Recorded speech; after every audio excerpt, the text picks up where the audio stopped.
And we'd like to thank Mr. Reneadette and Mr. Reed for coming out here and answering some questions in our meet and greet.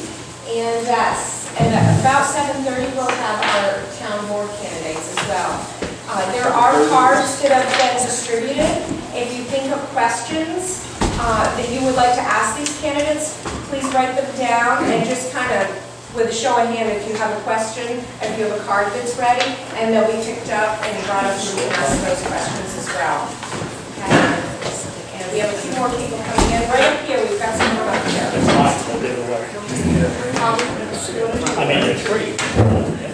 I'll do the voter thing while we wait. And then they're asking us to go right there in the corner. And we have a stack of flyers back there on the corner. When you leave, you try to pick one up. There's some propositions that are quite lengthy that you'll see when you go to vote on November 5th.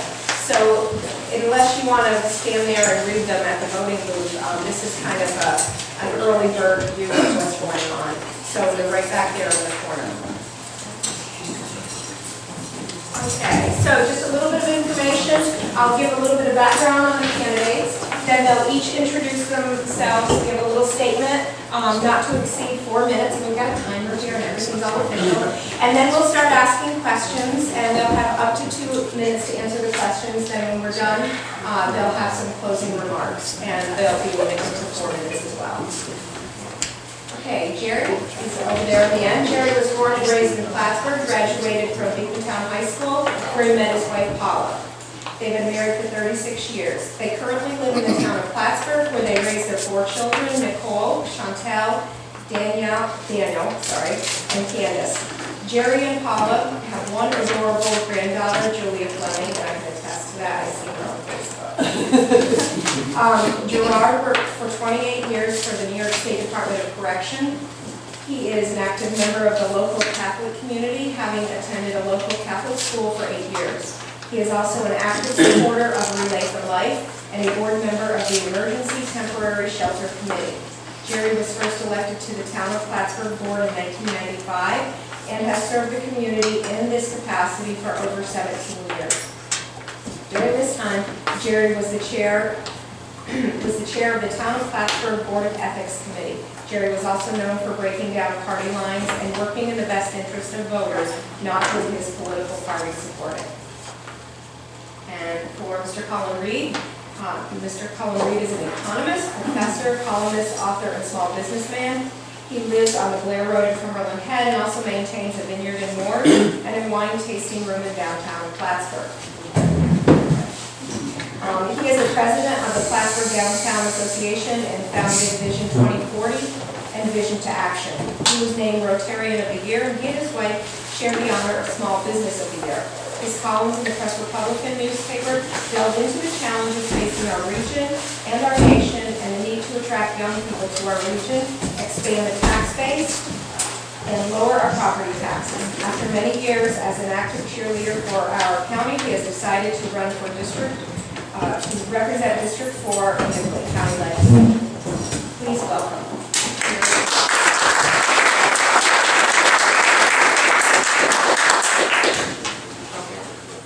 So again, there are index cards. If you guys want to have a particular question answered, just write it down, and I'll be happy to ask the question. Okay, we've got some questions to get us started.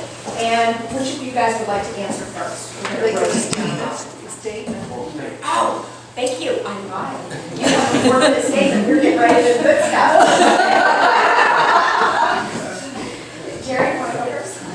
Well, most of the good stuff, I guess, has already been read, but I would like to point out that the most notable differences, I guess, between Colin and I are that I was born in the area. As a result, I know the people. I attend Beacontown Central School. I've been here all of my life. My wife would kill me, Holly, if I didn't correct you and say that we were married for 38 years, not 36. So it's probably a typo on my part. I think it was 38 wonderful years. You can tell it was my fault. She'll never know. One of the things that I would like to see happen on the county level is that the representative of Area 4 get in touch more with the town boards both in the town of Beacontown and the town of Plattsburgh.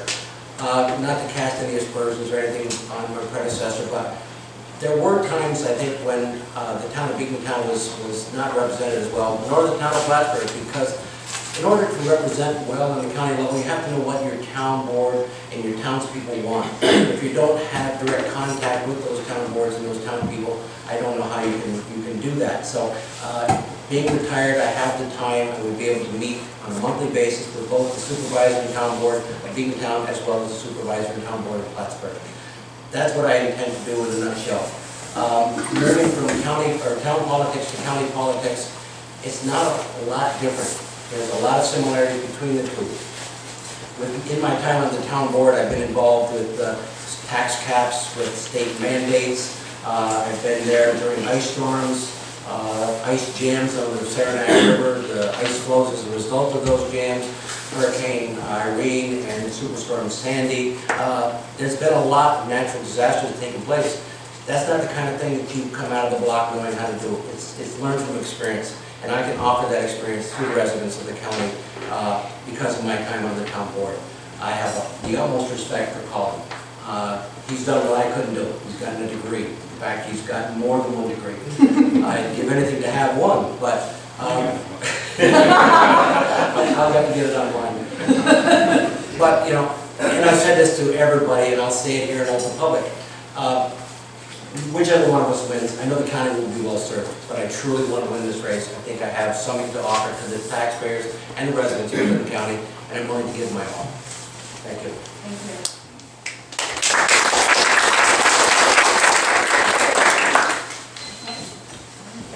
Thank you. First of all, it's a real pleasure to come and talk to the people of Cumberland Head. Many of the faces in this room I know, and I really enjoy knocking on all the doors in the community, getting to know you. If I haven't knocked on your door yet, I'm surely going to knock on it in the next couple of weeks and chat with you a little bit about the issues that are important to you. I was kind of wondering about that. As you know, I'm running on the ticket of the Democrats, the Working Families, and the Independence Party as well. And it would have been lovely to actually been talk about. Yes. It's usually not a problem. Teacher voice. Teacher voice. It's would have been great to actually been endorsed by all 5 parties, because I was thinking earlier today about the definition of conservative.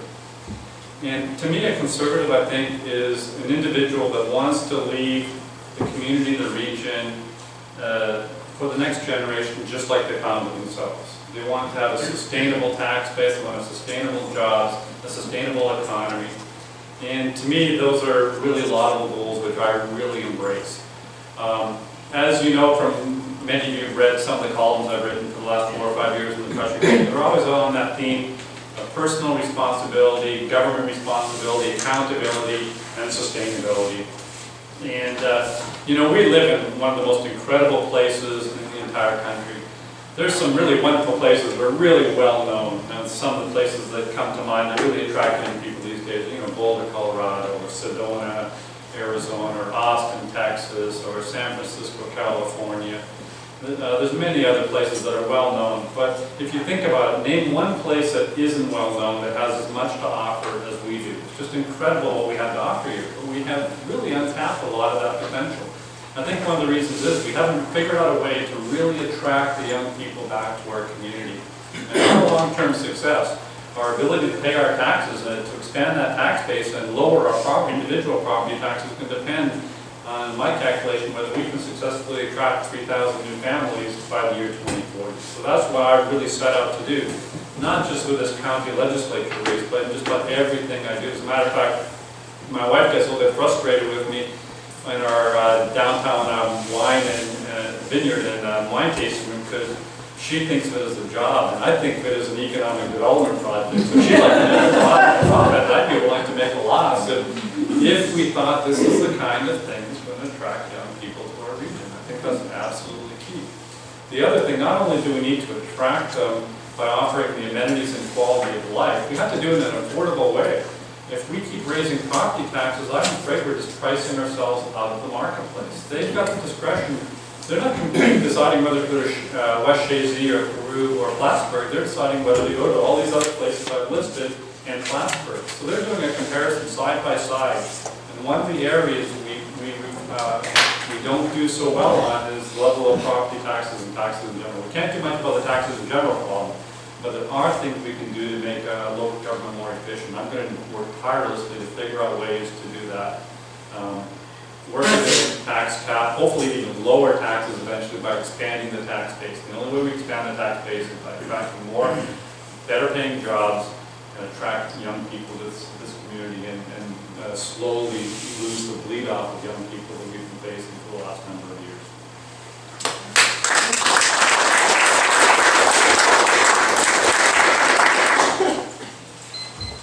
Okay, so you went first, so now we're back to you, Colin.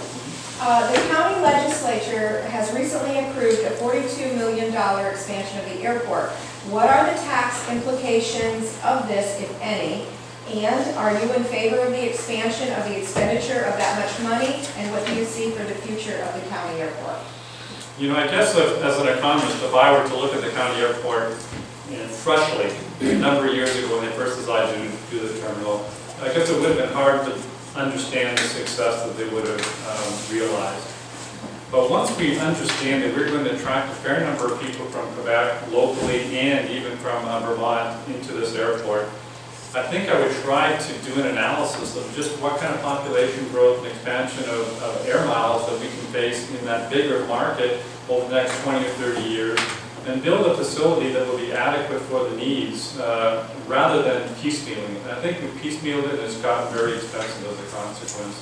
I would have liked to have had a little bit more generality in the plan early on because I think in any analysis, given its success, I don't think success should have surprised anybody. But nor do I believe in just simply build it and they will come. This is taxpayer money, some of it, a lot of it, hopefully we can be reimbursed by gate fees and that sort of thing. So we have to be very careful with what we spend, but I think that we made a little bit of a mistake in underestimating the potential, and I'd like to see us do it right at this point.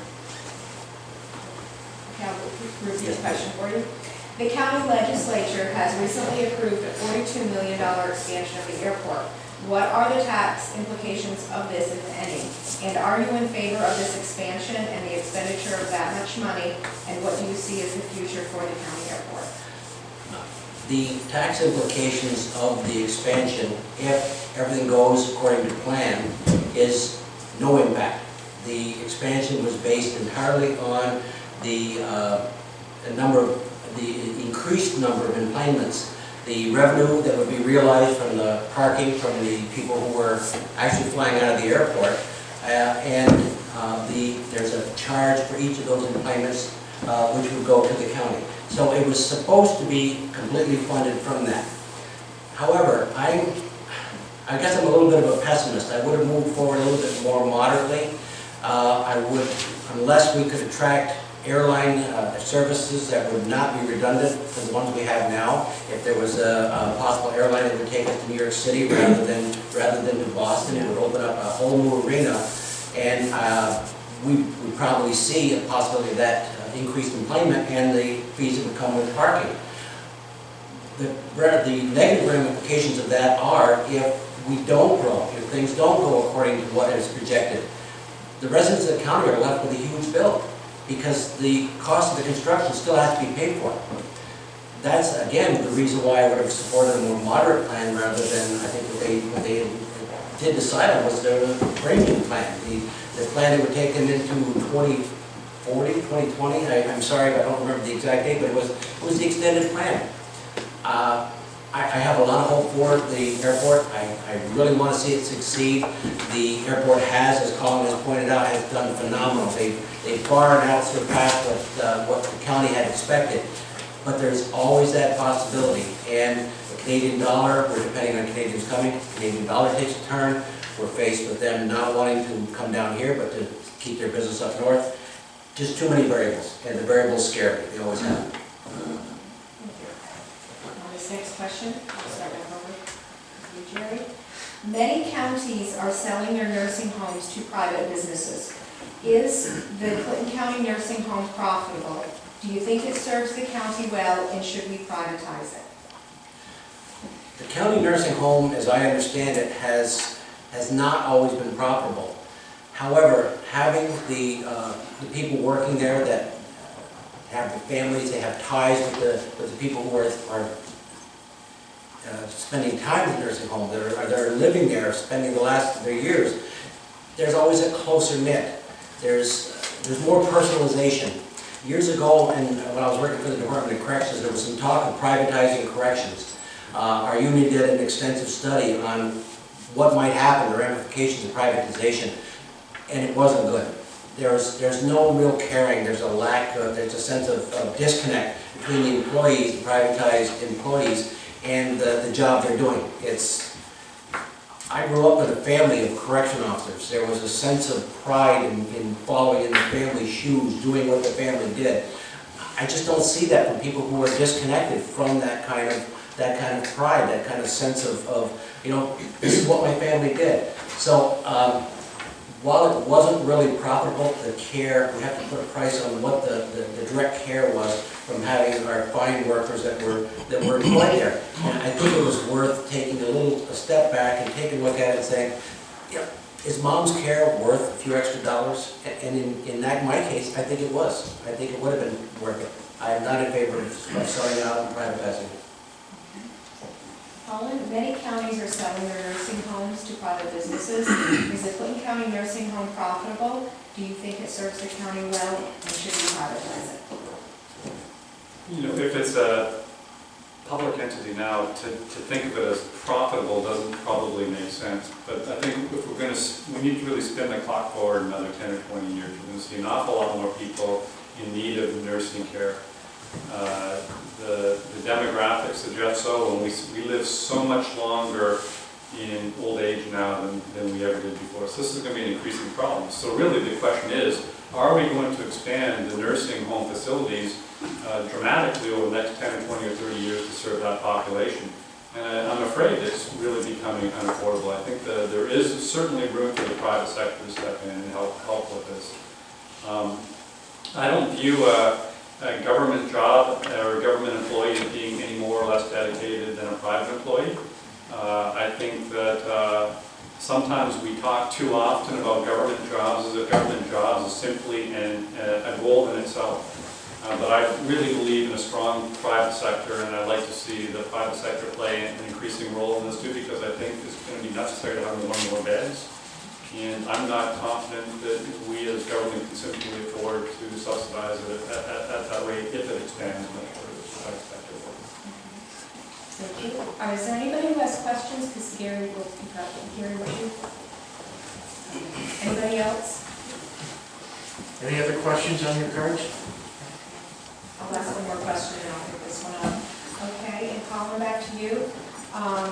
We'll let this airport. The old county airport will soon be ready to market. The town of Plattsburgh has very strictly zoned the property. Do you see this zoning as a hindrance to the sale of the property? If so, why, and if not, why? Well, I did help work on that comprehensive land use plan that helped develop future zoning for the town of Plattsburgh, so I'm quite familiar with this. I also remember back 4 or 5 years ago, I think many of you saw some of the goals that the Development Corporation at the time had for that property, which were very exciting. And I think that the town of Plattsburgh in their comprehensive land use plan came up with some goals that are consistent with that. However, the Development Corporation really wasn't willing to be the funder of this, and I'd like to see something done with that property rather than have it set idle. Ideally, if we could generate something like the Development Corp had in mind, which is a multi-use mixed residential and commercial area up there, I mean, that would be wonderful. But right now that property is just sitting idly, and it's ultimately going to be coming out across around there, and I think we don't do something about it. We need to do things to expand the tax base in the town of Plattsburgh.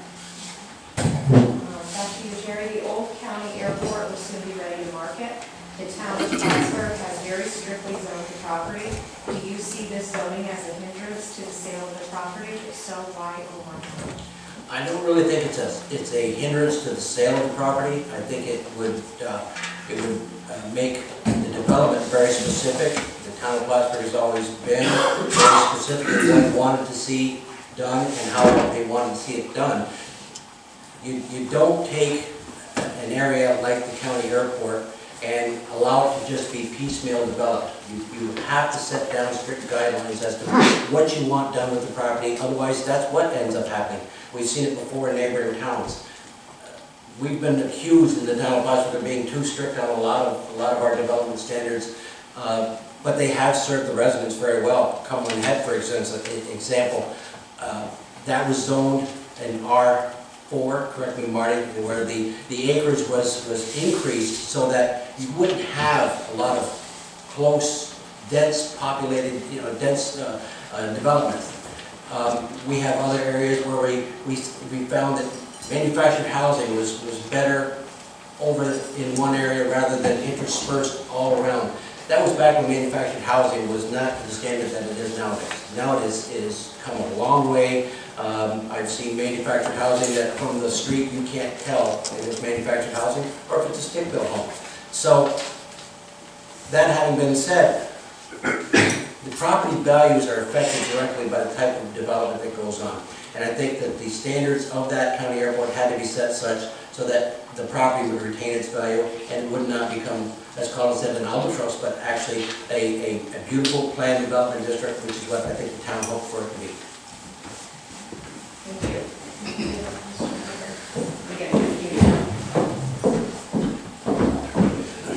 Okay, this one is for Jerry. You expressed a desire to run for county legislator in order to do away with the position you wish to attain, which would seem to suggest your intent is to return the organization of the county back to the Board of Supervisors of the towns. Please explain. I did make that comment some time ago, and I said it would be great if we had one less level of government. Years ago, this county was served like Essex County with the Board of Supervisors. The supervisors all got together, decided what was in everybody's best interest, and they divvied out the county tax money accordingly for what was needed. For whatever reason, there was another level of government that was created. We had a county legislature that was created. It was created by state legislature. The only way it could be dissolved is by state legislature. In the time where everybody's pointing their finger and saying we need less and less government, I think the less and less government that needs to go away is maybe the redundancy of service. And I saw that position as redundancy of service. I've, since that time, talked with Mike Zerlo, talked with some of the county legislators. I see that there are services that the county provides that the towns would not on their own be able to provide. They would become burdensome for the people of Ellenburg to pay for a nursing home which was situated in the town of Plattsburgh. It would be burdensome for the people from Black Brook, smaller towns, to have to come across with the money needed to support an airport or a county landfill. Now, I know that the landfill is farmed out right now, but when that goes by the wayside, what's next? Do we create another landfill, or where do we create it? So, my mood has changed a little bit. Not that I'm trying to protect the job that I hope to hold, but I think that back then I saw a redundancy in services as far as government went, and to me, the obvious choice would have been to get rid of the county legislature. Thank you.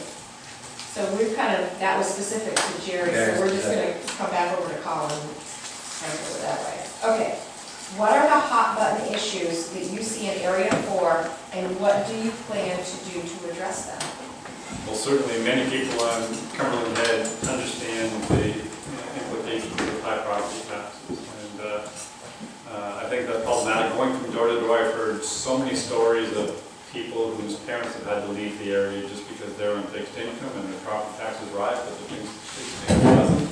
And they're getting squeezed and being forced to leave. And that then narrows the tax base, causes property taxes to rise further, which causes even a greater exodus. So I think we're on a downward spiral of property taxes right now, and I think that's particularly problematic in Cumberland Head because Cumberland Head property values are probably higher than the rest of the district on average.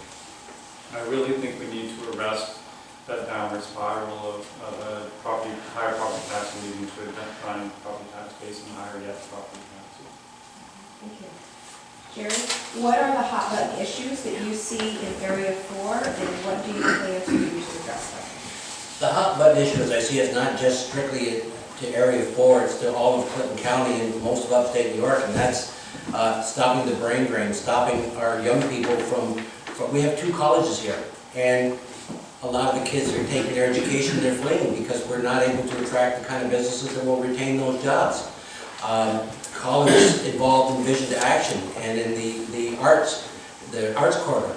Those are fantastic. Those are the kind of things that increase and improve the quality of life, which will help to attract new businesses, keep the young people here. But we need to improve on it. We need to work on it. We need to encourage the city to work on their downtown, to improve their downtown. I was down there with my wife and my granddaughter today, and it was almost 11 o'clock before anything opened up. Nothing's opening up.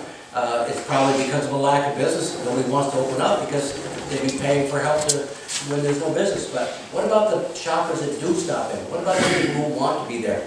So the hot button issue, I think, is to try to encourage our kids to stay. Our 2 daughters have left the area because of a lack of jobs. Why are those jobs leaving?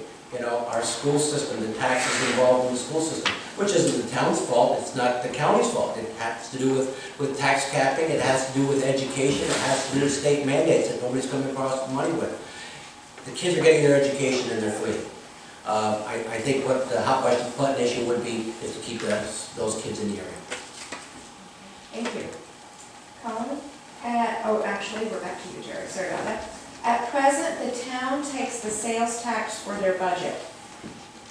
Would you be in favor of the county keeping the sales tax to be used to reduce the county property tax levy? If not, why not? As I see it, it would end up being a wash. If the town of Plattsburgh let the county keep all of the county's sales tax, they'd have to raise the $3.5 million that they need for their budget anyway. So it would end up being a wash. I had a meeting with Greg Bell yesterday. Hate to say we've been doing things wrong for so many years, but we haven't been spending all of the sales tax we get. If we were to spend in our budget all of the sales tax money we got, it would truly be a wash. The county sales tax that you paid would go towards municipal government, and there would be no negative impact. We've seen over several of the years where the sales tax money came in from the county higher than what was projected. That could then be used as your capital reserve that you needed for the next year. We need to build the fund balance back up. We had a fund balance. We expended most of it, if not all of it, because of the last 2 years of tax cap. We did the best we could. Maybe it wasn't perfect, but maybe a politician who is perfect. The thing we have to do is we have to learn from our mistakes and move forward. So I would, to me, Colin, it would be a wash as to whether or not we should let the county keep it all or let the town have it. I think the town's been very good managers of the tax money. I say as long as they're spending it the right way, let them spend it. At present, the town takes the sales tax for their budget. Would you be in favor of the county keeping the sales tax to be used to reduce the county property tax levy? If not, why not? I certainly think if we're bringing in more revenue than we really need to spend, then obviously we should turn it back to lower property taxes. Property taxes are really an inappropriate and unfair way to fund a lot of things that we're trying to fund right now. School is a responsibility, and when we separate school taxes versus the taxes we run local government, I don't see the distinction. They're all taxes on our property. We certainly all have a responsibility to do that. But like I mentioned before, that widower that is trying to stay in their home, and their home happens to be an old camp on the lake, and they have to leave because the tax levy's gone up so substantially, that's really problematic. But here's the concept. You know, why do we need so many levels of government? If we're talking about whether we move money from the county to the local jurisdiction or back and forth, how about if we just figure out ways to work together and reduce the number of jurisdictions? One of the funny things about New York State is we've got probably more political jurisdictions per capita than any other state in the entire country. Each of those has their assessors or their clerks, etc., and each of those has an incredibly generous state pension and incredibly generous health benefits, etc., that you may argue is being paid by somebody else, maybe being paid out of Albany in some cases. But that's really not the point. It's very generous. We have an awful lot of taxing jurisdictions. So if there's anything we can do to consolidate, I would probably go in the opposite direction. Very saying reduce county government and increase the authority of towns. I'd like to see us maybe work together at the county level more effectively and find that we don't have to spend so much at the town level. I think that'd be a more effective way to do it. Why do we need individual assessors for each of these towns? Why do we need individual clerks for each of these towns? After all, with the assessments, 1 month after our tax payment is due, it's processed by the county at that point anyway. Surely there's ways we can figure out so we don't need so many staff at so many different levels and consolidate a little bit. School districts are an obvious place. We have 8 school districts in areas where they probably have 1 school district. We have 8 superintendents that would be called principals anywhere else. And each of those superintendents is being paid, $130,000, $150,000. Do we really need a school superintendent for 600 or 500 students? There's cases where we have school superintendents for 125 or 150 students. We have to move away from having so many levels of government and talk a little bit about consolidation. And that's why I found running for county much more interesting, because I think you can be an avenue for helping to consolidate services across the county. And back to you. How can the county become more business friendly? Thank you. Well, we are operating in New York State, so I don't know how much we can do with that. As a small business person, many of you are small business people too. It's very difficult to operate in this state. But in my experience, actually, the county has been more helpful. I had a choice in our business to be regulated and administered either under the county health department or the state ag markets. And the county health department, their approach was so refreshing. The state approach was, how are we going to shut you down? And the county department view is, how are we going to keep you viable? So they really work together. And I'm quite proud, actually, of some of the county agencies, and you all have experienced that as well. Of course, the running joke always is lines at DMV, but I've also been treated very well at DMV. I think we've got some good people working for our county government here. And if you can have those services addressed locally rather than from Albany, I think that does a better job. But you have to have that economy of scale. I still think a lot of these things can be best done at the county and not at the county. Jerry, how can the county become more business friendly to encourage growth? I agree with Colin. I think the county is very business friendly. Services have been terrific. DMV, no lines that I've seen. What I think the county could do that they're probably not doing, taking advantage of enough, is our Chamber of Commerce. The Chamber has done a fantastic job in Clinton County. They've attracted most of the major businesses that have come here. The town of Plattsburgh was instrumental in creating industrial parks, but the Chamber and the Development Corporation have been working hand in hand to bring those businesses to the local municipality. So I think the atmosphere is friendly. I mean, you take a look at the developments come in the last few years with Nova Bus, now the Prevost expansion. Bombardier is expanding again. We've got a half dozen, I can't name them all, I leave that to Bernie. Bernie's the cheerleader for the town, and he knows most of the businesses. But we have so many new businesses that have moved in, and I can't imagine businesses moving in here if it was an unfriendly environment. So I think we just take a look at what we've got, and we have to admit that this county is doing well. Maybe a little bit more support of the Chamber of Commerce, that would be my answer. And then for the next question, what are your views and what are the pros and cons of consolidating the town and the city of Plattsburgh?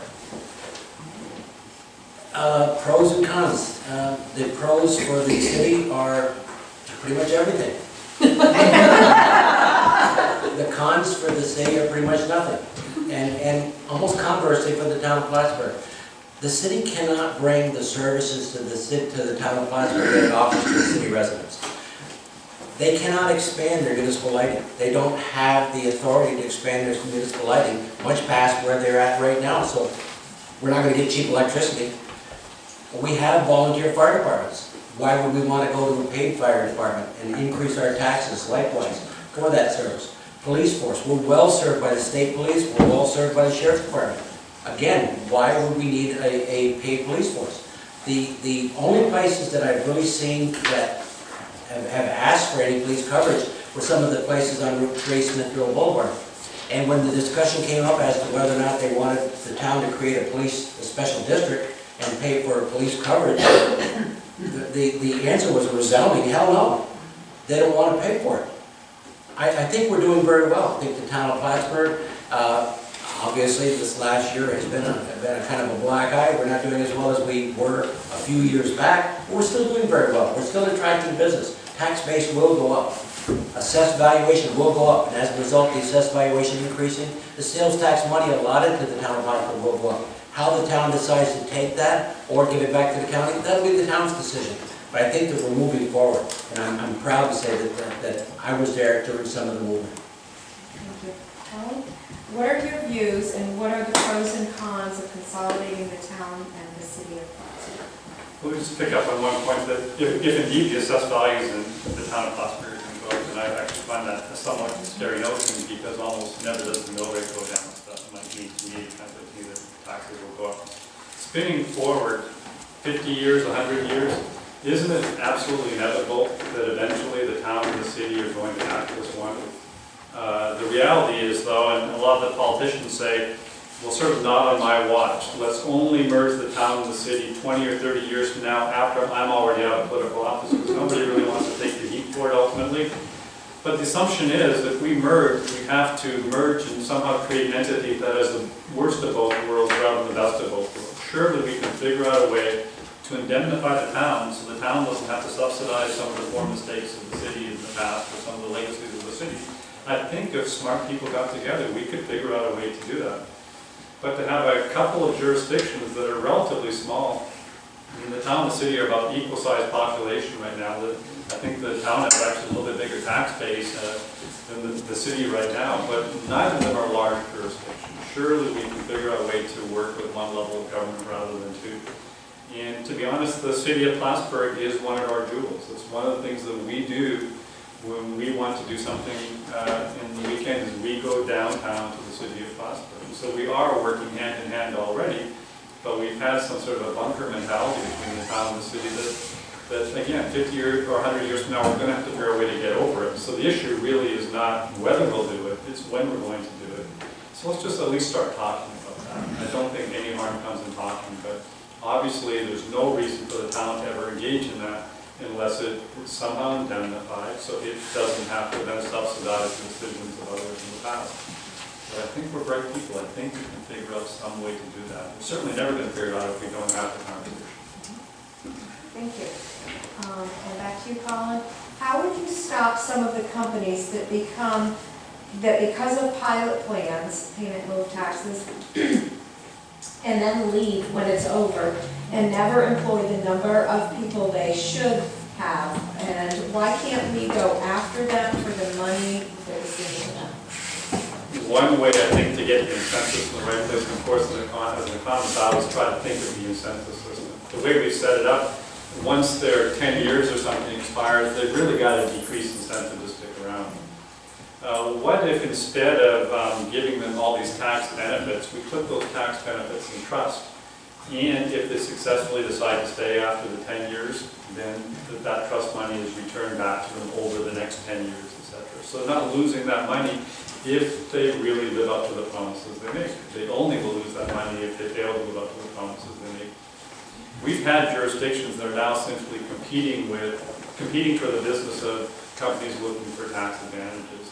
It would be nice to see if we could figure out a way to get out of that loop. So I think this whole idea of putting the savings and taxes in some sort of a trust fund to be returned to them over time as they live up to the promises is one way to do it.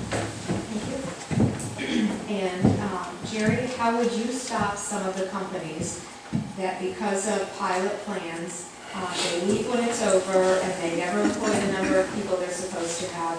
And why can't we go after them for the money given to them? I believe there's already penalties in there. I might be wrong, but I believe there's already penalties in there. If there's supposed to be a certain number of employees hired that aren't hired, there are penalties built into that.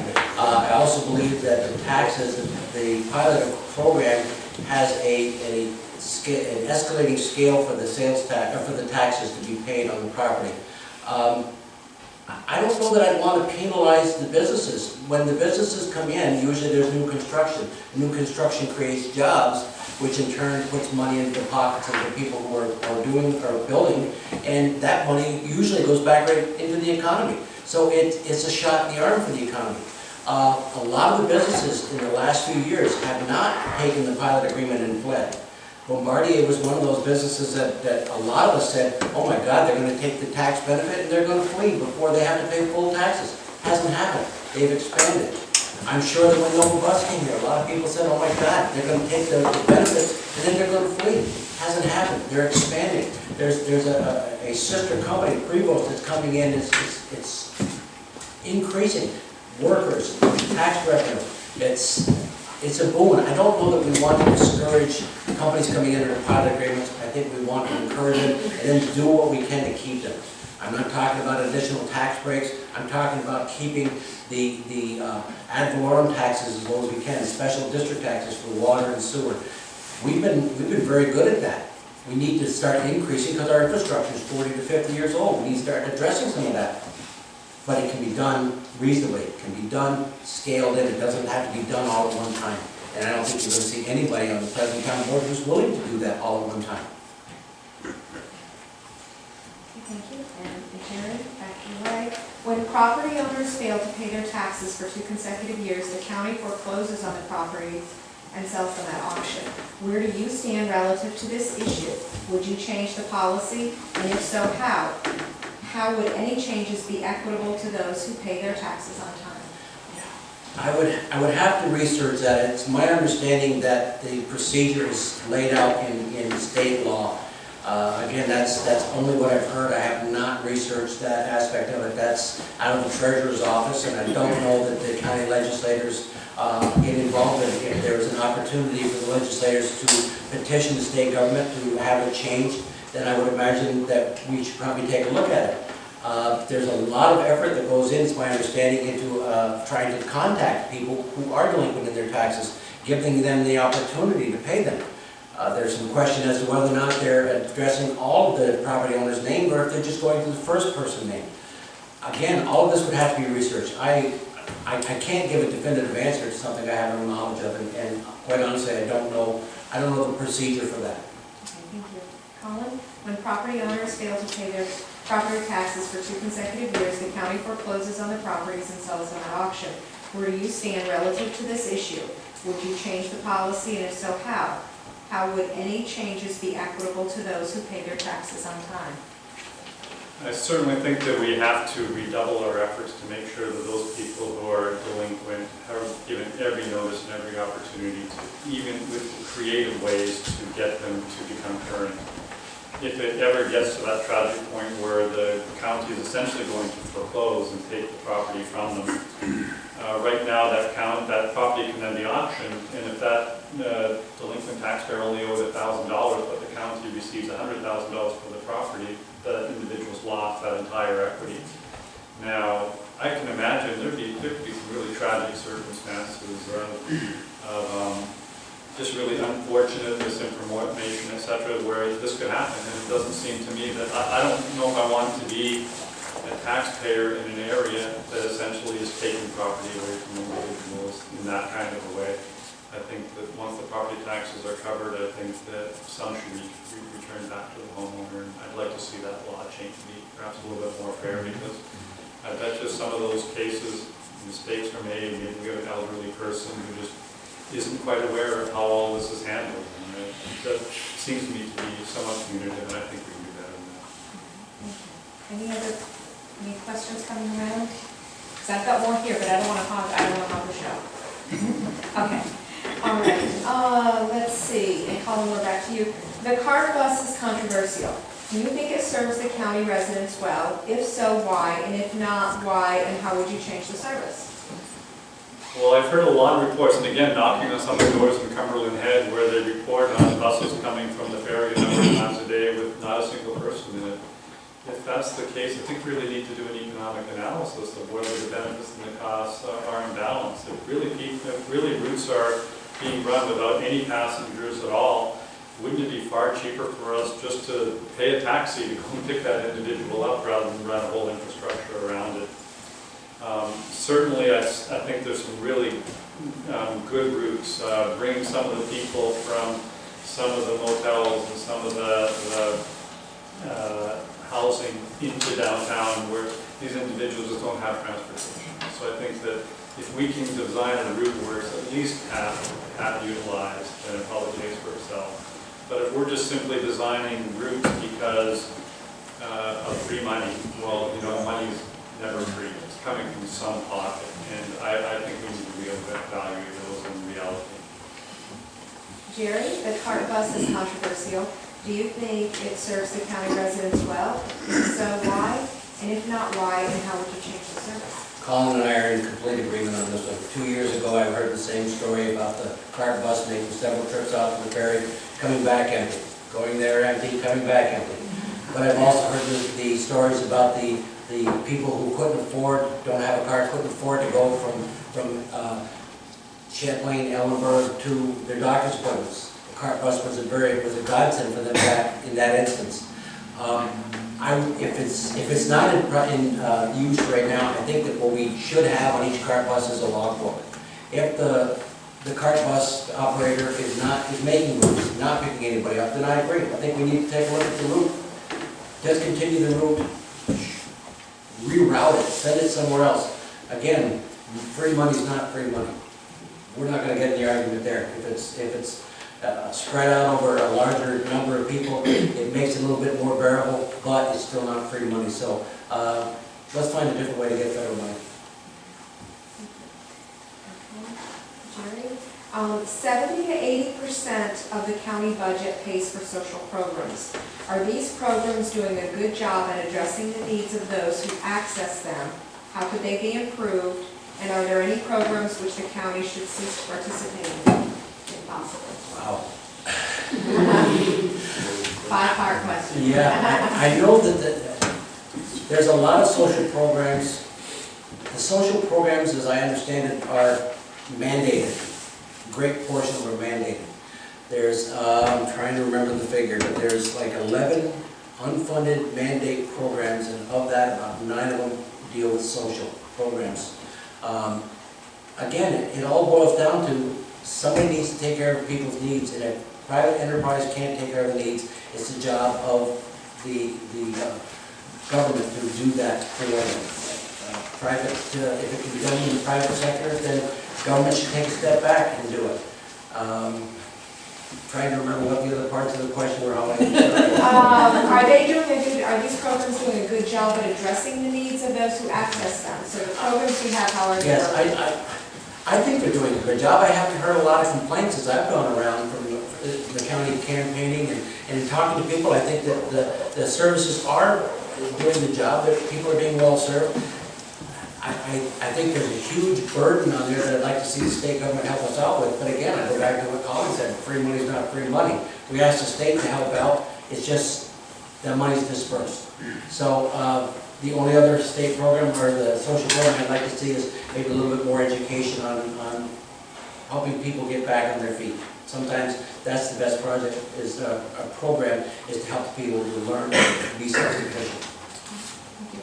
Colin? 70 to 80% of the county budget pays for social programs.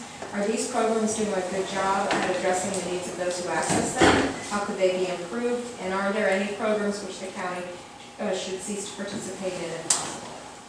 I think every one of us can picture an example of somebody who's very deserving of a social program. And I think if we ask people who are receiving that assistance, I think universally every single one of them will say, yes, we appreciate that assistance. But the issue is, can we do it better and not destroy the incentive for them to become full participants in the economy? You know, as a farmer myself, and some of you probably share this experience, it is it's not so hard to find good help. It's incredibly hard to find good help that actually wants to be paid above the table. They want to be paid under the table because they want to be able to collect their social benefits. So we need to figure out a way for them to be given the help when they need it and how they need it without it becoming a crutch where they actually don't want to work and they don't have any incentive to work. But I think we're clever enough to figure out ways to do that. We just have to be a little bit more discerning. Yeah.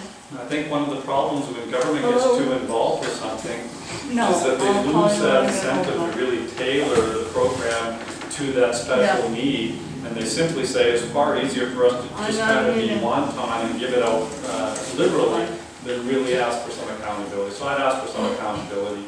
I think we should, it's the teach a person to fish when they can fish for a lifetime approach is what I'd like to do, rather than simply create a culture of social services. Thank you.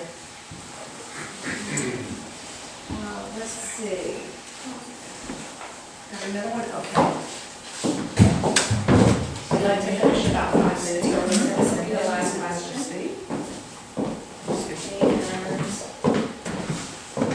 Colin, you talk about brain drain and also said the town, and this is for both of you, and also said the town is seeing new business. Most of that business is manual labor, not highly technical. How can we attract more technical jobs to the area and keep and/or attract educated young people? Educated young people, like I said in my opening statement, educated young people really want a different set of offerings than perhaps we're accustomed to. They want quality of life, they want amenities, they want things as elementary as good, competitive, reliable broadband. It sounds relatively trivial, but many of the jobs of the future can actually be done at home or dispersed. I talked to a number of people who might work for a week in Boston and then a week up here. But they need good broadband to do their work effectively up here. But people also want good quality of life. There's no reason to live in such a beautiful environment if they could also live in Boulder, Colorado. It's also beautiful, but also has some of the amenities and quality of life. So we have to really get into the habit of looking at our community with a new set of eyes. I call those tourist eyes. Eyes that are fresh, to look at this area from a fresh point of view and ask, what would somebody who's considering moving here want? And I think we are starting to see some of that. You know, we've got more good candidates running this time than I think I've seen for years and years and years in this area. And I think one of the reasons is people sense we're on the cusp of something a little bit bigger and better than we've had in the recent past. And granted, we've been suffering a global financial meltdown for the last 4 or 5 years, but there's still always room for optimism, and I think there's more of that sense of optimism. The young people seem to be more jazzed by some of the things like first weekends downtown, and the Strand Theater, the Saranac River Trail. I encourage us to actually get out and see more of these things, because actually things are happening around us that might even surprise us. But those are the things that those discretionary young people want. There's so many of your children, I know, that would love to come back here if they could have a well-paying job, but also have that quality of life that they can also they receive in Boston or New York or Washington. And I'm really optimistic that we can do that. I've got an incredibly optimistic viewpoint for this area. But I know it requires a little bit of cultural change, requires those tourist eyes, and requires a little bit of, or maybe not even a little bit, a lot more cheerleading from some of our leaders. The government's not going to create that, but government can certainly help facilitate it. And I think sometimes even government unfortunately discourages it. Thank you. Jerry, last question. You talk about brain drain, or we talked about brain drain, and also said the town is seeing new businesses. Most of businesses are manual labor and not highly technical. How can we attract more technical jobs to the area and keep and/or attract educated young people? We can continue to do a lot more of what we've been doing. You've got Clinton Community College and Plattsburgh State offering courses that are in line with some of the industries that we're hopeful to get involved with. You've got Clinton Community and BOCES doing an aeronautics course teaching airplane maintenance. It was anticipated that we'd see some airplane maintenance jobs coming this way. With the airport, we probably still will see those jobs. So we're moving in the direction of creating the kind of workforce that will be receptive to those high-paying jobs, more technical jobs. For years, the community entertained retail, commercial. In the last 15 years, we've seen a lot of industrial growth. We've seen a lot of businesses coming in. There's still not $20 an hour jobs, but they're a lot better than the minimum wage, $7, $8 an hour jobs that we've seen before. Again, I think the county needs to be supportive of Clinton Community College. I think we as a community need to be supportive of our colleges and encourage them to be a little proactive as far as trying to determine and offer the kind of courses that will bring not just teachers to this area. We've got a great teaching college, one of the best in the state. But if all we wanted was teachers up here, then all we would have is schools up here. We also want these higher paying industrial type jobs, the more high tech jobs. We need to branch out. Clinton Community College is doing that, and say we keep encouraging them. Now we'll have closing statements, and who has done first with the opening statements? I did. You did, okay. I'm going to go first with the closing statement. I think one of the themes that I talked about in my article, and we talked about tonight, is just how incredible this area is. But I think there's not a lot of work we can do to create the jobs, expand the tax base, attract that new cadre of people to move here. If we can develop that kind of enthusiasm for ourselves here, I think it's absolutely contagious. I don't think we have to look very far, really just across the lake, to a place that has tremendous pride. Maybe even pride that you wonder what must be in the water. They have so much pride over in Vermont sometimes. But you have an awful lot of pride, and that's contagious. They create that level of excitement.